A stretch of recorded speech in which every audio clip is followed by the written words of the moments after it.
YouTube, how you doing? Murph here, bringing you another product review. Today's review is going to be on the Roccat Kone Pro Air. This is a brand new gaming mouse just released by Roccat, and this is designed to be a lightweight, comfortable, advanced gaming mouse. This mouse comes in two variants. There's the Roccat Kone Pro, which is their wired version, and then the version we have here for you today is the Roccat Kone Pro Air. And this mouse does come in two colorways, the white that you see here and black. The Roccat Kone Pro retails for $79.99, and the version that you see here, the Pro Air, retails for $129.99.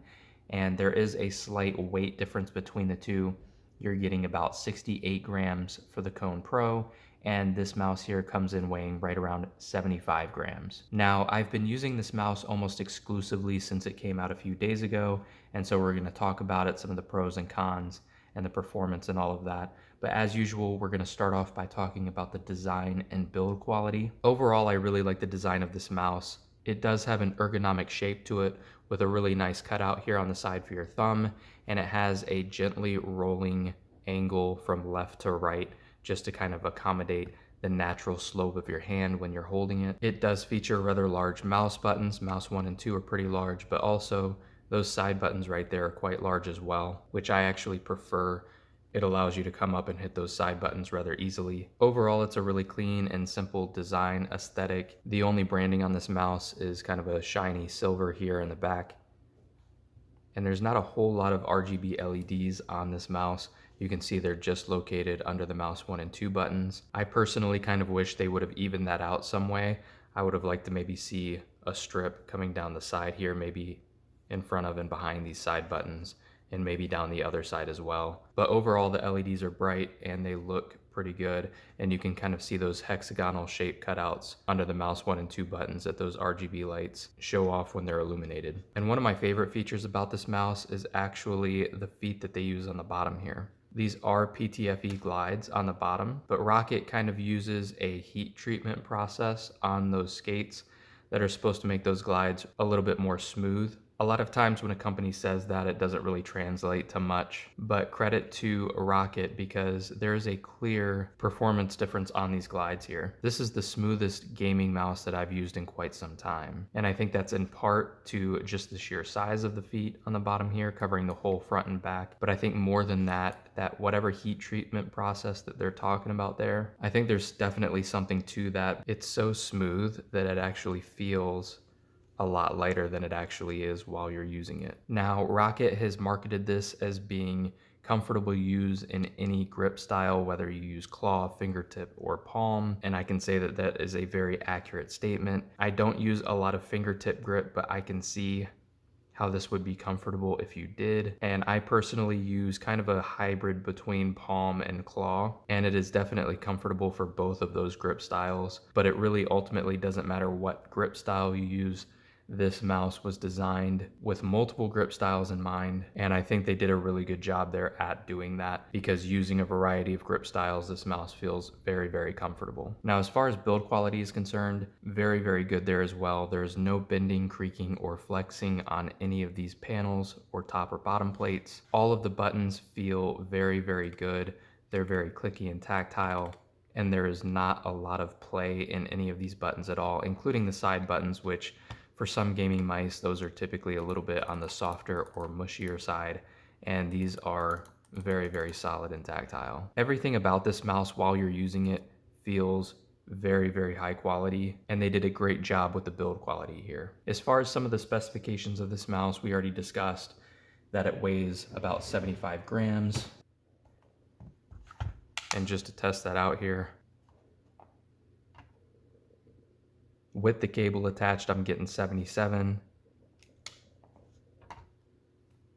Wirelessly 74. So 75 grams is pretty much spot on there. They're using in this mouse the Roccat Owl-i 19K DPI optical sensor, which is a very good sensor that tracks up to 19,000 DPI. We already talked about the heat-treated PTFE glides on the bottom for a little bit of a smoother motion, which translates very, very well. Very smooth mouse when you use it. The cable that they use here is what they refer to as their Phantom Flex USB cable. Like other manufacturers have been doing lately, that's basically just their proprietary name for what essentially is a paracord style cable. This is a little bit on the stiffer end of some of the cables that I've used in the past, but it hasn't been an issue at all. The cable feels very high quality, and there hasn't been any kind of issue with it bunching up or getting tangled or not straightening out properly or anything like that. The other thing we'll talk about here are the switches. These use the Titan optical switches that are marketed as being very tactile and fast. And again, that translates very well and is an accurate statement.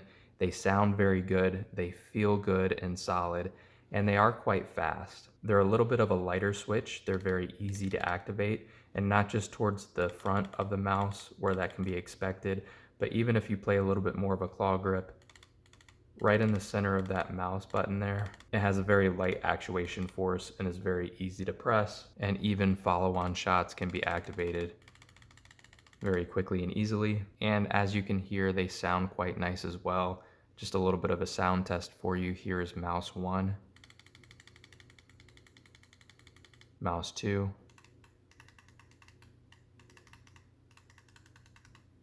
mouse 3,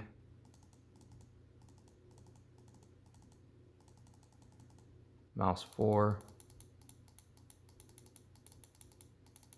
and mouse 5.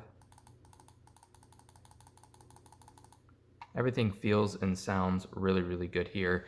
And as far as the scroll wheel goes, it feels very nice as well. It's a little bit lighter and very smooth, yet you do feel each of those individual steps in between, so that if you're moving it up or down just once to select a certain weapon, you can do that very easily because you can feel all of those steps in between. And again, all of that kind of goes back to the build quality of this mouse feeling so good and high quality that everything from the buttons to the glides just feel great. I can honestly say that this has been the best gaming mouse that I've used in probably the past year or so. It's not very often I use a gaming mouse that has me consider moving away from my main, which is a Glorious Model O wireless. And this has been the first mouse that I've used in quite some time that has stayed on my desk beyond the review period. I've been going back and forth between these two mice pretty often. I don't know if I'm necessarily gonna make this my main gaming mouse, but this has been the first one that I've used in a while that has had me consider maybe putting my Glorious Model O in the desk drawer for a little bit.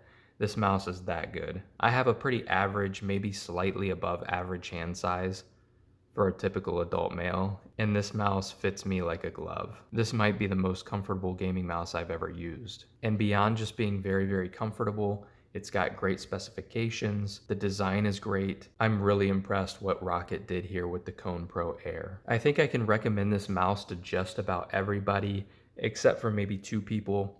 The first being somebody with a very small hand size. This mouse might be a little bit too large for a child, or even a teenager or an adult with a pretty small hand size. This is a little bit of a larger mouse, and if you have a pretty small hand, it could be a little uncomfortable for you and difficult to maneuver. And the other person that I probably wouldn't recommend this mouse for is anyone on a budget. $129.99 is pretty steep for a gaming mouse. That's going to be competing with the likes of the Razer Viper Ultimate, the Logitech G Pro Superlight. This is definitely on the top end of the price spectrum. Now, that's not to say that this mouse is overpriced. I absolutely don't think that's the case at all, because even mice such as like the 2 I just mentioned, I would still pick this one above the other 2. And the G Pro Superlight is $130 and the Razer Viper Ultimate's $150. So this is priced really competitively with other high-end gaming mice. One thing that I could recommend is that if you don't think you're going to use the wireless feature much, just get the wired version of this, which is the Kone Pro. That's $79.99. You're going to save $50, and it's actually a slightly lighter mouse. It's about, I think, around 6 or 8 grams lighter than this one. So you're going to save quite a bit of money, and you're going to get a little bit of weight savings as well. But the performance and the build quality and everything else that makes this mouse great is going to be the same. So maybe consider that. Another great thing about this mouse is that it does come with a software option to control macros and lighting functions. They use their Roccat Swarm software, which I've got here. Once you download that and open it up, this is what you're going to be presented with. And you can see here at the top of the screen are your connected Roccat devices. I'm going to click on the Kone Pro Air. And under the settings here, this is where you're going to be able to control your scroll speed, your double click speed, your pointer speed, and even set up your DPI settings. You can also come here to button assignments, which is essentially macros. You've got some advanced settings over here where you can select your polling rate. I recommend leaving that on 1000 hertz, and you can control your liftoff distance and some other things in here. And then of course, illumination, and you can choose here between, wave. You can just turn the LEDs off completely. So yeah, their software is pretty good. It's very easy to use. It's laid out very well, and they've got a lot of different options that you can choose between if you're trying to adjust those macro functions or anything else like that. All right, guys, and that pretty much wraps up this review. I hope you enjoyed the video, found it useful. If you did, please make sure to hit the thumbs up button and subscribe to the channel if you want to see other content like this. If you have any questions or comments about this product or the review in general, make sure to drop them in the comment section and I'll get to most of those as soon as I can. And you two, we'll catch you later.